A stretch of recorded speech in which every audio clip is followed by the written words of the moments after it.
You linked this template from Joshua. I made one, but he made it better. He has like all the texts, so we can read the things as we go. So I guess we'll just do these in order. First one we got is Book of Heroes. Book of Heroes tends to be something that I'll take, I mean, when I've already got like Sure Shot or Happy Little Tree. It's really good with those units specifically. There's not a whole lot of other low-level stuff that scales super well off of it that like reliably get slays. It can be good with Godmother. You do need to actually fight evil boards, but when you're getting the slays off, like on Celestial Tiger, sometimes you'll just pop off. You'll go against an evil board, have a Sure Shot, and your Sure Shot will get like 6+ stats because you just have it in slot 5 and it got to slay multiple things. Overall though, I don't end up taking it very much. It's situationally good. It's usually pretty obvious when that situation comes up. You just like look at your board, see if you've got a lot of good units that really want to scale with health. I'd probably put it below average here. But yeah, when it's good, it's good. But even when it's good, sometimes you just miss fighting against people that have evils. Definitely a skip more often than a take, I think. Even when you're in good comps. Next up we've got Bounty Board, which is either just like here, in terms of straight up winning you the game because you're Sadrak, or it's like here, because you kind of want to have multiple slays for it to be good. The main slay unit, so what, like Brave Princess only ever gets 3 slays and then it's done. Adventurer slays for a little bit, but like if your Adventurer is slaying, I don't know if you really care about having this treasure to get a little bit of extra gold. You'd probably rather have something that either makes your Adventurer slay more reliably or like making your board a little bit better. Yeah, it's like S on Sadrak and on everyone else. It does make slay builds work. Like, if you see an early bounty board, it will make you... Like, if you end up taking it, it does make you consider taking stuff like Vainpire, taking stuff like Choop. Plays sort of nice with Grimsouls. I think I don't take this as much as I should, but... Probably overall, I put it, like, here. It's sort of average. Next up, we got Corrupted Heartwood. I don't know if I've ever taken this outside of Avella. Hey, J Bozic, thanks for the tier 1. Thanks for the 2 months. Welcome back. You'd say it's high tier just from the raw power. But the problem is, for that raw power to work, you have to be either...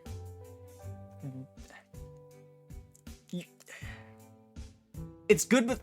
Adventurer is like the only good slay unit is the problem.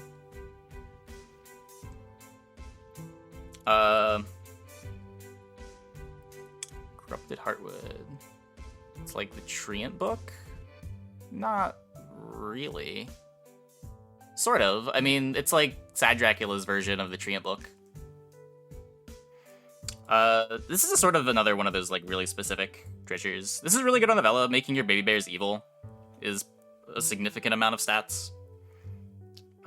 Sometimes it'll let you go late game pumpkin comp with like Green Knights and Robin Hoods, which are better than the average level 6 evil unit for sure. But it is taking up a treasure slot when you're doing that, and evils tend to like having their treasures. Yeah, it's like high tier on Avella. I think if you get this on Avella, you're probably just locked for top 3, top 2. But everywhere else, it's just another one of those that I don't take very often. I'd probably put it around here. Also makes Princess Peep Sheeps evil for Avella. Yeah. The Peep Sheeps definitely matter as well. It's a mix. I'm basically just doing this as a tier list, as an excuse to talk about the treasures, rather than like really caring about the placements of each treasure. Next up, we've got Crown of Atlas. I used to take this one a lot more. I really liked Good Boy comps a couple seasons ago, and this, like, making 3 Big Pigs slot into the Good Boy comp was really nice. Now, because I tend to prefer going Pumpkin, I don't like this in my endgames as much. Obviously, it doesn't play super nice with Avella, because you want your animals to be evil, of course.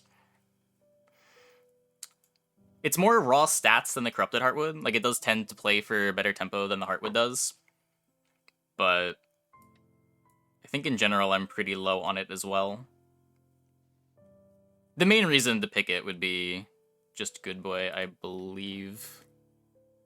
It makes Vulture a good unit, so it makes that pivot a little bit easier as well. You go from, like, Vulture tokens into Good Boy, and it just sort of works. Makes the Bearstein Good Boy comps a little bit more easy to get together, where otherwise it's sort of awkward to fit in 3 big pigs into your Bearstein Good Boy stuff.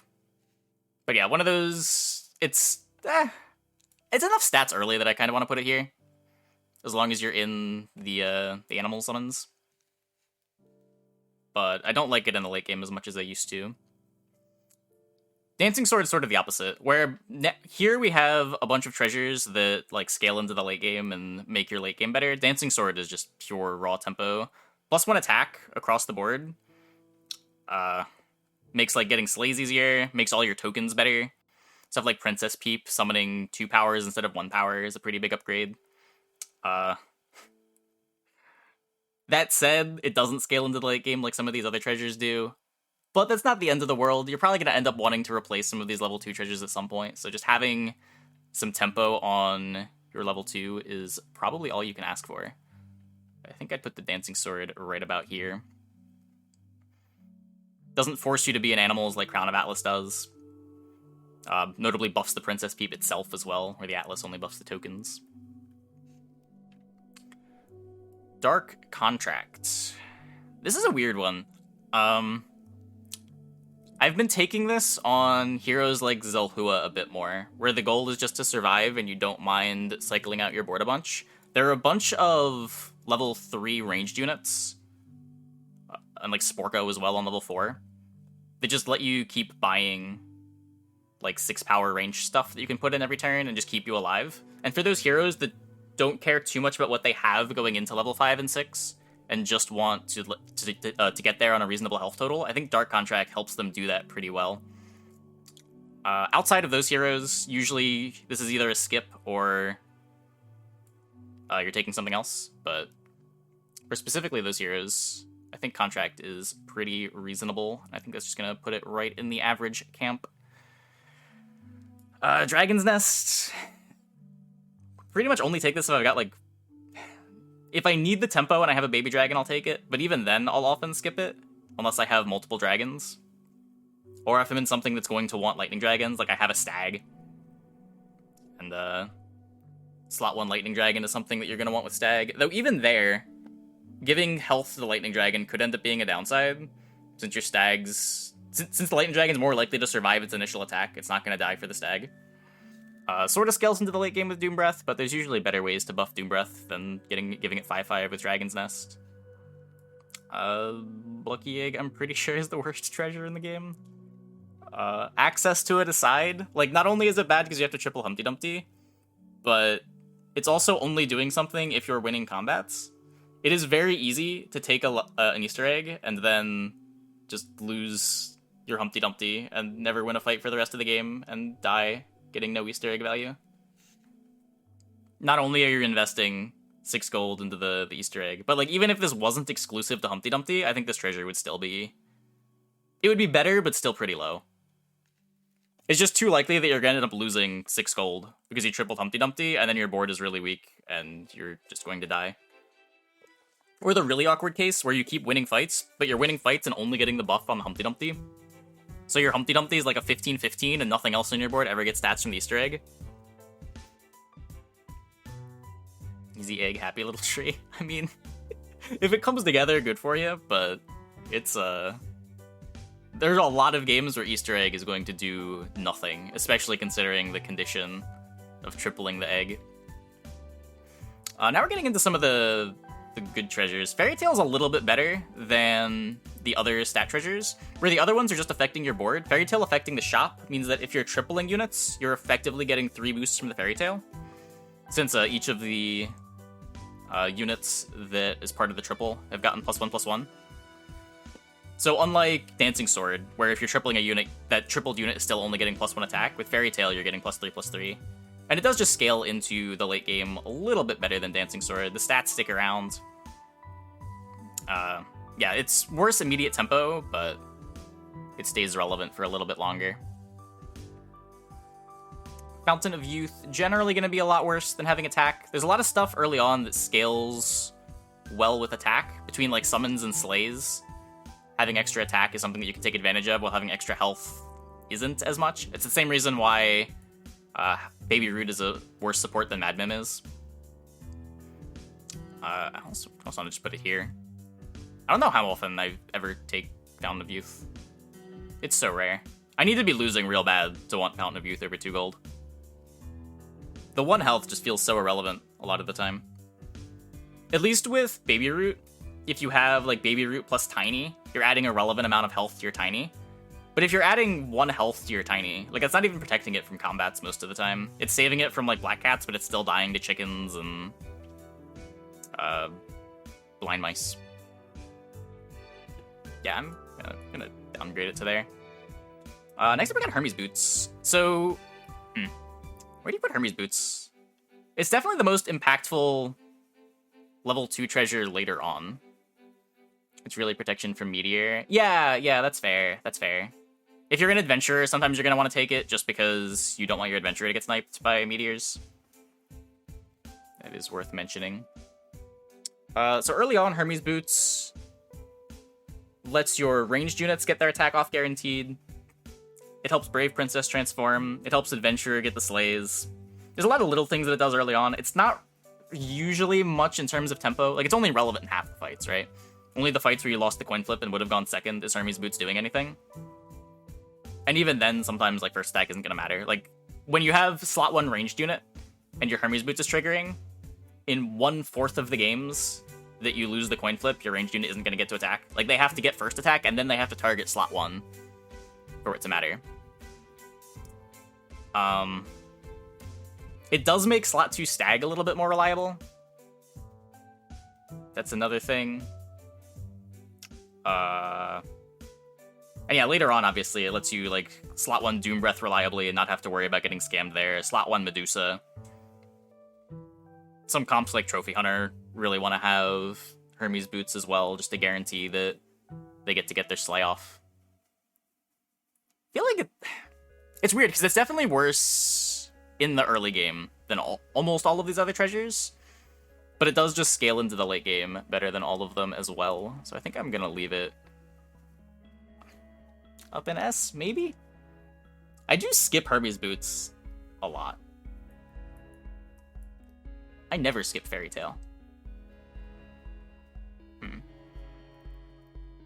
Maybe it's this.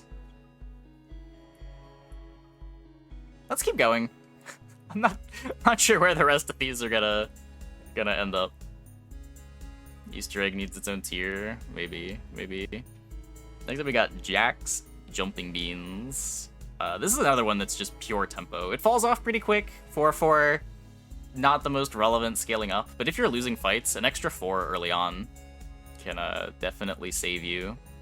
And a lot of the time when you're taking early level 2 treasures, that's kind of where you want to be. Like, you just remove the unit from your board. Especially if you're tripling before your board is full. This sort of just, like, adds another unit to the board early on. Above average is the place for it. Nothing too exciting. It's stats. It going on a random unit's kind of clunky, too. Like, you can't guarantee slays with it. You can't use it to try to force your adventurer through. It doesn't combo with summons as well as something like Dancing Sword does. Locked Chest. When you're trying to force Hat Ball, Locked Chest is one of the ways that you get there. Just another look at a level 3 treasure. There are a few really relevant level 3 treasures for various builds. And Locked Chest is just a level with 2 way of looking at them. It is kind of slow, but if you get it early enough, it's just good. I mean, it's above average, at least. Probably around here. The biggest problem, I think, is a lot of the time you take Locked Chest, the sting that you get is too late to support your adventurer. But, sometimes you still get, like, a turn or two. And there's plenty of things you can do with, like, Sting and Haunted Helm as well. Those are things that stick around into the late game, even if you're not doing, like, Hat Ball specifically. Monster Manual. I think every time that I've taken this treasure, I've been disappointed by it. Like, in theory, it's good with Shadow Assassins, because you're boosting the attack of your ranged unit. But it's not scaling the health of your ranged unit. Like, my experience with it probably puts it in here. But I still feel like, in theory, it shouldn't be that bad if you're already in Shadow Assassin. It's just so rare that I want to be in Shadow Assassin, too. Like, if you're taking Monster Manual just for Shadow Assassin, that's gotta be a trap. But I don't know, is Redrame still in chat? Is this thing good in Sadrak? Is it a treasure that Sadrak wants to have? Maybe Trophy Hunter? Probably Trophy Hunter. Plays nice with Monster Book, Grimsoul. Lets you get your slays easier. Siren likes it. Yeah. The problem is, like, by the time you're in Siren, how long are you gonna have this Monster Manual still? How many boosts the Siren gonna get? Makes Vampire a little better. Yeah. I think I'll put it here. It's like around Dragon's Nest tier feels correct for me. Then we've got Needle Nose Daggers. +2/+0. But you lose it if you lose a fight. So way more raw stats than Dancing Sword. Double the raw stats of Dancing Sword. But you need to keep winning fights. Thankfully, when you have +2 attack on everything, it becomes a lot easier to win all of your fights. That said, this is something that you will skip a lot, but if you've already got Princess Peep, or like you have an adventurer that you're trying to get slays on, the Needle Nose is just another way to get you there. Like, keep in mind the opportunity costs of, like, skipping a treasure versus taking one is just 2 gold anyway. And how often would you be willing to spend 2 gold to, like, give an adventurer to attack for a combat? This is, like, so much better than just giving adventurer to attack. You also might win the fight, keep it around for multiple fights.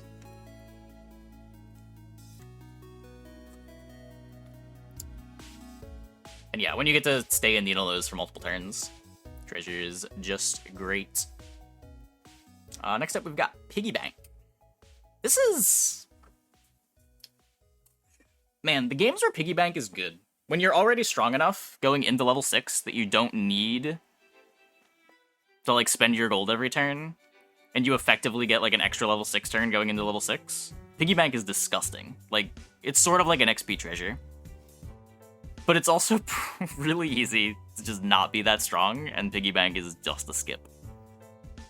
I wouldn't be surprised if this is one of the highest win rate level 2 treasures. Because, like, it's pretty obvious when it's good. And when it's good, it's great. But... I mean, that would be, like, bounty board tier, right? But the thing is, just being ahead early on doesn't win the game. Like, if you have a strong board, but you don't look at enough level 6 shops, you're still going to lose. That's like saying Wish Upon a Star is great in the 0.1% of games you're already worlds ahead. Like, Piggy Bank is XP. It's really weird XP. Like, you're sacrificing some life to get XP. Sort of. If you're winning the fight, you're not even sacrificing life. But, like, taking 12 extra gold into your first level 6 turn is like getting to level 6 a turn earlier. Just you don't have it for a combat. Is there a world where it's worth to find Piggy Bank on the Holy Grail turn? I've never had the combo. That does sound like a lot of fun to try to get, though. Just have an APM turn every single turn. Yeah, I don't know, the conditions are very different than the conditions on, like, Corrupted Heartwood or Bounty Board, but it's, like, similarly really good when you hit that condition and can win the game, which is more than you can say for most of the level 2 treasures. Like, what are the level 2 treasures that actually can win the game? It's like Lock's Chest, kind of, if it finds you Hat Ball. Hermes Boots, kind of. Book of Heroes in really weird spots. And, like, Dark Contract if it's keeping you alive on Zahua.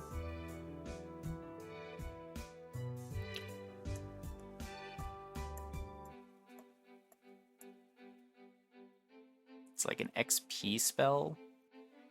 You have a crystal ball. Well, no, if you have a health buffer. Okay, so you're on 5.0. You have a strong board for 5.0. You triple a level 2. You have the option to get Piggy Bank. Like, you'll take the Piggy Bank, especially if you have a health buffer and it doesn't, like, you can afford to lose the fight.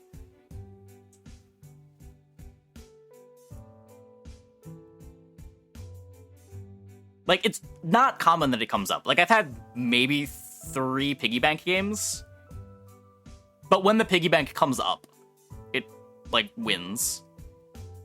And it's just something that's kind of hard to say about level 2 treasures. Yeah, I'm the same way. Like, it's weird to put these things on a tier list because of how situational so much of it is. I'm basically just doing this tier list as an excuse to talk about the treasures.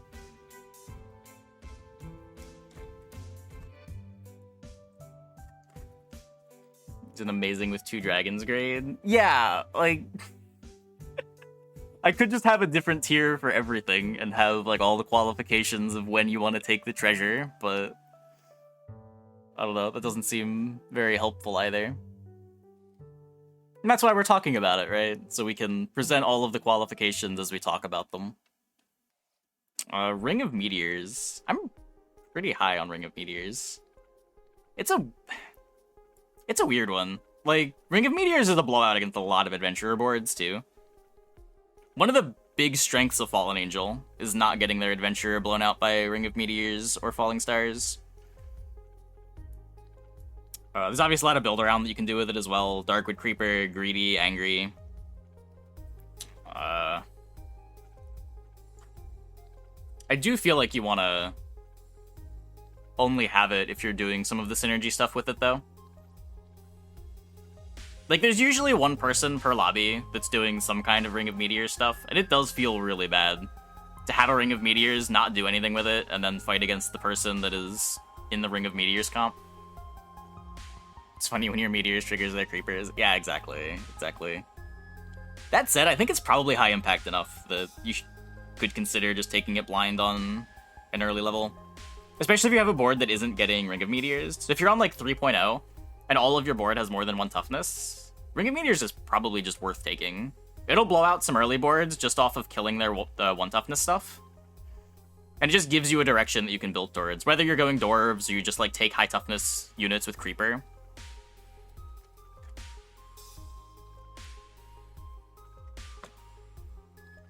But yeah, like, as long as Meteors isn't making your board worse, I think it's a consideration to take. Ring of Regeneration. This is a treasure that does something pretty unique. This is another one of those... It's sort of weird. Like, on the surface, Ring of Regen feels like one of those treasures that you take if you're behind to try to stay alive, but it's not really that. It's a way to gain resources when you're already ahead.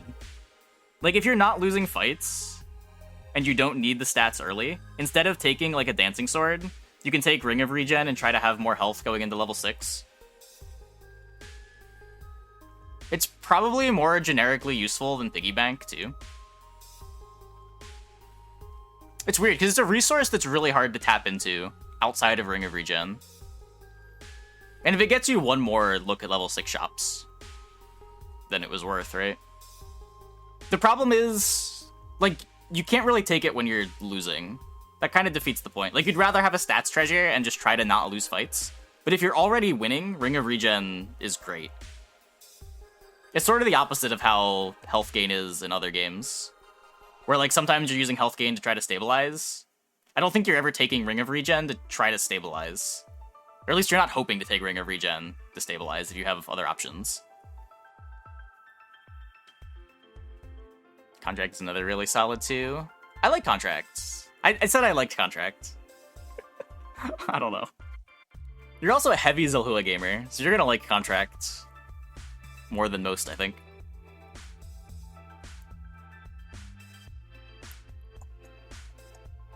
Heartwood might move down. I kind of just put Heartwood here.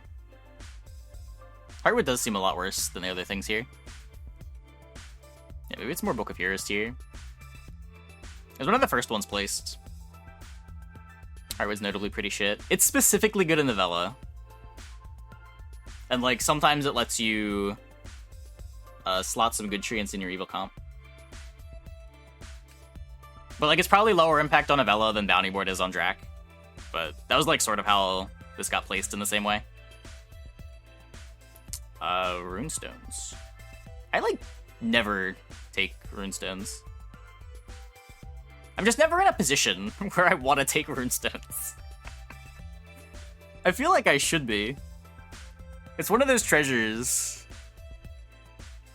But like every time I'm offered Rune Stones, I like either have a crafty in play and I just want to have more treasures, or like I'm about to triple a 3 and I'd rather have a 3 than a 4. Take Rune Stones, the pictures upgrade is important. Yeah, like I'd probably take it if I was about to upgrade a Sea Terror, because I think the 6 pool is enough better than the 5's pool on average. I just feel like I'm never in that spot. Or like if I see it late game, my treasures are full, and I don't want to have the downturn of being down a treasure just to take Rune Stones for a look at like another level 6 or a level 7. It's good on Morgan. Oh, I could see that, yeah. I guess just based on like how often I pick it, it has to go here. The situations where it's good, it's like pretty good. Secret Stash. So unlike Ring of Regen, Secret Stash is more of a defensive treasure, because it's actually giving you the gold that you can use to improve your board later on. Like, it's almost better every time to take Secret Stash rather than skip, as long as you have open treasure space.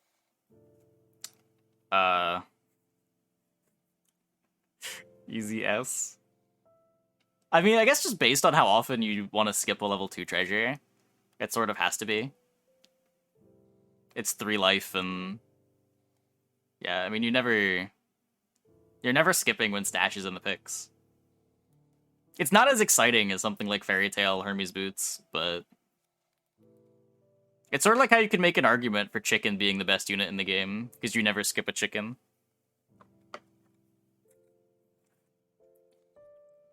Yeah, really good on like Galahad, really good on Waddle. Just giving you that acceleration to get more triples going. Keep you alive if you're losing fights. I guess like the big downside of this on Galahad is you're often not proccing it, but yeah.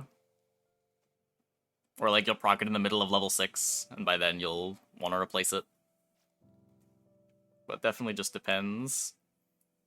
Shepherd Sling's another one of these, like, I need stats now treasures, which I guess puts it, like, right next to Jumping Beans. They're sort of the same treasure. I don't even know which one scales later into the game better. Shepherd Sling's better with tokens, better with your ranged units generally. But, like, when it falls off, it starts doing nothing, where at least Beans is still 4/4. It's just, like, by the time Shepherd Sling is falling off, the 4 stats on Beans just doesn't really matter anymore.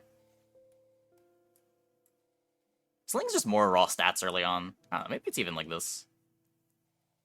Like, it playing better with tokens.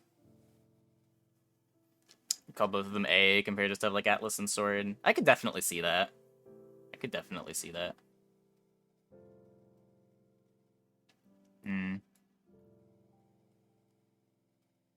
Yeah. I could see it. Yeah, the tier difference makes sense. Like, a lot of the time, Crown of Atlas is just a worse Shepherd Sling, too.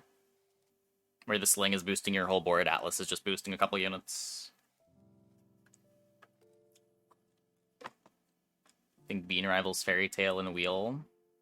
Oh, I, like, easy have Wheel in S tier. It's like something like this. Depending on whether you care about, like, impact or how often you pick it. I mean, it's probably, like, Wheel over Stash, right? I have picked so many Wheels on, like, 5.2 rather than skipping.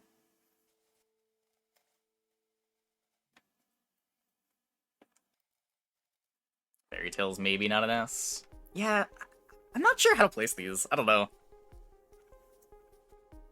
I could see an argument for Fairy Tail being, like, anywhere in here. And I can honestly see the same thing about Hermes Boots. Just because, like, Hermes Boots is kind of mediocre early on. I think, like, Hermes Boots guaranteeing adventure is like, the only reason why it's S instead of like middle of A because of its late game utility.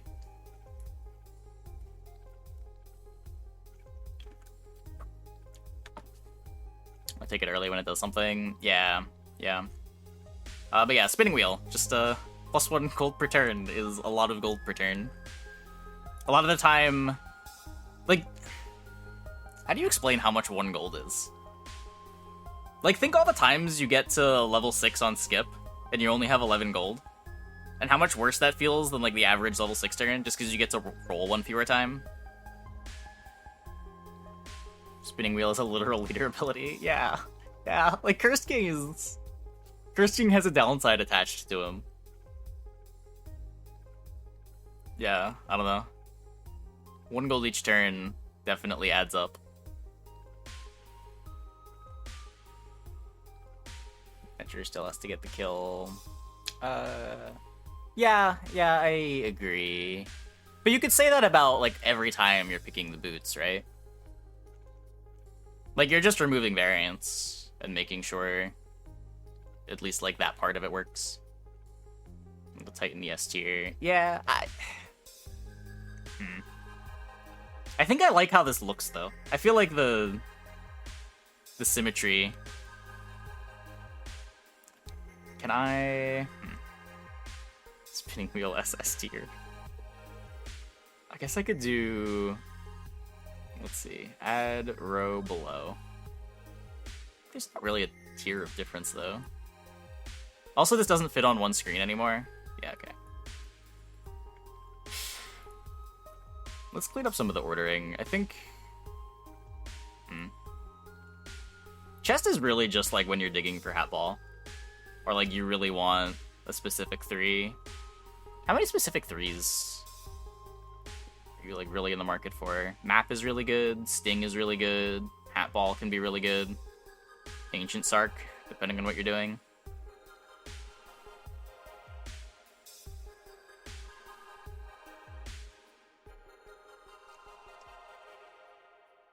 I don't know, I feel like there's a gap here and here between these and these. This is like the really...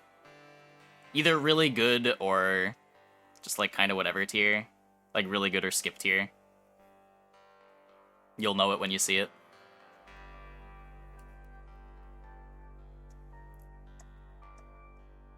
Yeah, I'm happy with this.